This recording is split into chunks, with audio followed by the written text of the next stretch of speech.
আজকে আমরা পদার্থবিজ্ঞানের একটা গুরুত্বপূর্ণ সৃজনশীল করাবো। আলোর প্রতিফলন খুবই গুরুত্বপূর্ণ। ঢাকা বোর্ড 2023 সৃজনশীলে পড়ে নিই।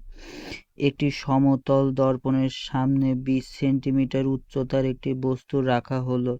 দৃশ্যকল্প 1। দৃশ্যকল্প 2 বলতেছে যে একটা আলোকীয় বস্তু হচ্ছে এম, এখানে একটা দর্পণ দিয়ে আছে, দর্পণটা অবশ্যই অবতল দর্পণ। সৃজনশীলটা দেখো কি বলতেছে যে গোলীয় দর্পণের ফোকাস দূরত্ব কাকে বলে। তো গোলীয় দর্পণের ফোকাস দূরত্ব কাকে বলে, সেটা হচ্ছে মেরু থেকে প্রধান ফোকাস পর্যন্ত দূরত্বকেই গোলীয় দর্পণের ফোকাস দূরত্ব বলে। গোলীয় দর্পণের প্রধান অক্ষ একটি হয় কেন, ব্যাখ্যা করো। গোলীয় দর্পণের মেরু এবং বক্রতার কেন্দ্রের মধ্য দিয়ে গমনকারী সরলরেখাকেই বলা হয় প্রধান অক্ষ।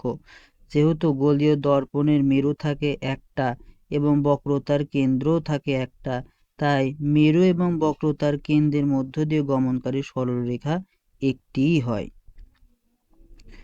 আর সেটাকে বলা হয় প্রধান অক্ষ। আর যদি মেরুবিন্দু ব্যতীত বক্রতার কেন্দ্রের মধ্য দিয়ে যদি কোনো সরলরেখা যায় তাকে বলা হয় গৌণ অক্ষ। গৌণ অক্ষ অনেকগুলো হতে পারে, অসংখ্য হতে পারে গৌণ অক্ষ, কিন্তু প্রধান অক্ষ একটাই হবে, কারণ একটা মেরুবিন্দু আর একটা হচ্ছে প্রধান আর একটা হচ্ছে বক্রতার কেন্দ্র। হ্যাঁ, এই যে একটা হচ্ছে মেরু, একটা হচ্ছে মেরু আর একটা হচ্ছে বক্রতার কেন্দ্রের মধ্য দিয়ে গমনকারী সরলরেখাকেই বলা হচ্ছে প্রধান অক্ষ সংজ্ঞা অনুসারে। ঠিক আছে, যেহেতু আমরা জানি যে গোলীয় দর্পণের মেরু থাকে একটা এবং বক্রতার কেন্দ্রও থাকে একটা, তাই দুইটা বিন্দু দিয়ে গমনকারী সরলরেখা তো একটাই হয়, সেজন্য প্রধান অক্ষ একটা। কিন্তু গৌণ অক্ষ অনেকগুলো হতে পারে, যেমন বক্রতার কেন্দ্রের মধ্য দিয়ে গমনকারী সরলরেখাকেই বলা হয় গৌণ অক্ষ। গৌণ অক্ষ অসংখ্য হতে পারে। আশা করি এটা বোঝা গেছে। দৃশ্যকল্পে একের আলোকে বিম্বের উচ্চতা নির্ণয় করো। দৃশ্যকল্পে একে কি বলতেছিল, একটি সমতল দর্পণের সামনে 20 সেন্টিমিটার উচ্চতার একটি বস্তু রাখা হলো। খুবই সহজ প্রশ্ন, যে আমরা জানি সমতল দর্পণ সর্বদাই অবাস্তব প্রতিবিম্ব গঠন করে এবং বিম্বের উচ্চতা লক্ষ্যবস্তুর সমান হয়। তাহলে এক্ষেত্রে বিম্বের উচ্চতাও হবে হচ্ছে কত, 20 সেন্টিমিটার। এটা লিখলেই হয়ে যায়। তা আমরা উত্তরটা দেখে নিই একটু, যে কি আছে। যে এই যে দেখো যে বস্তুর উচ্চতা 20 সেন্টিমিটার, সুতরাং বিম্বের উচ্চতা 20 সেন্টিমিটার হবে, কারণ সমতল দর্পণের আসলে রৈখিক বিবর্ধনের মান 1 হয়। কিসের জন্য আমরা জিনিসটা দেখা দিই, রৈখিক বিবর্ধন এম সমান হচ্ছে প্রতিবিম্বের দৈর্ঘ্য বাই লক্ষ্যবস্তুর দৈর্ঘ্য। তাহলে সমতল দর্পণের বিবর্তন যদি 1 হয়, তাহলে এখানে এল ড্যাশ বাই এল হয়, তাহলে অবশ্যই এল ড্যাশ সমান এল হয়, অর্থাৎ লক্ষ্যবস্তুর যা বিম্বের দৈর্ঘ্য একই হবে। তারপরে পরের প্রশ্ন দেখো কি বলতেছে, যে দৃশ্যকল্প 2-এর এম পর্দা বলতেছে এম পর্দায় ফেলা যায় না। দৃশ্যকল্প 2-এর বলতেছে এম হচ্ছে পর্দায় ফেলা যায় না। তাহলে এই লাইনটা আমাদের ভালো করে নোট করতে হবে, পর্দায় ফেলা যায় না। এমন বিম্ব গঠন করতে পারে রশ্মিচিত্রের সাহায্যে দেখা। আমরা জানি যে বিম্ব দুই রকমের হয়, একটা হচ্ছে বাস্তব বিম্ব, একটা হচ্ছে অবাস্তব বিম্ব। তো বাস্তব বিম্ব কিন্তু ভাই পর্দায় ফেলা যায়, কিন্তু অবাস্তব বিম্ব হচ্ছে পর্দায় ফেলা যায় না। তাহলে আমার এই অবতল দর্পণ নিয়ে আমার একটা অবাস্তব বিম্ব গঠন করতে হবে। আর অবতল দর্পণ অবাস্তব বিম্ব কখন হয়, যখন লক্ষ্যবস্তু মেরু এবং প্রধান ফোকাসের মাঝে থাকে।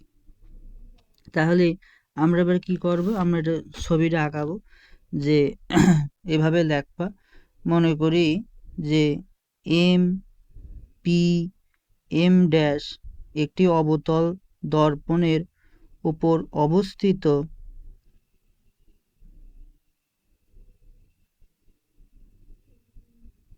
আচ্ছা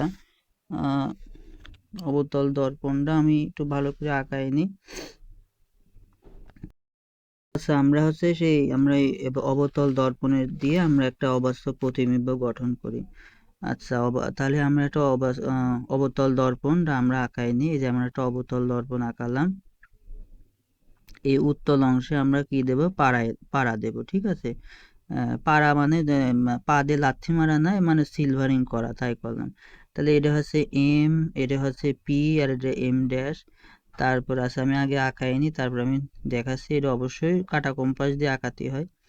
এটা হচ্ছে সি, এটা হচ্ছে এফ। আচ্ছা, এবার আমরা কিভাবে করব, মনে করি এমপি এম ড্যাশ একটা অবতল দর্পণ, যেখানে পি হচ্ছে দর্পণের মেরু, এফ হচ্ছে প্রধান ফোকাস এবং সি হচ্ছে বক্রতার কেন্দ্র, এবং একটা লক্ষ্যবস্তু হচ্ছে মেরু এবং প্রধান ফোকাসের মাঝে অবস্থিত ওয়ে লক্ষ্যবস্তুর ও বিন্দু হতে প্রধান অক্ষের সমান্তরালে একটা রশ্মি অবতল দর্পণে আপতিত হয়ে প্রধান ফোকাস দিয়ে প্রতিফলিত হয়। অপর একটা রশ্মি বক্রতার ব্যাসার্ধ বরাবর আপতিত হয়ে একই পথে হচ্ছে প্রতিফলিত হয়। প্রতিফলিত রশ্মিদ্বয় পেছনের দিকে বর্ধিত করলে আই বিন্দু থেকে আসছে বলে মনে হয়।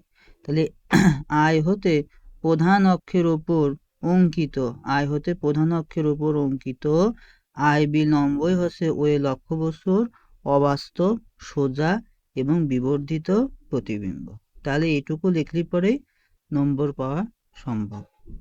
তো পদার্থবিজ্ঞানের টেস্ট পেপারে এরকম অসংখ্য সৃজনশীল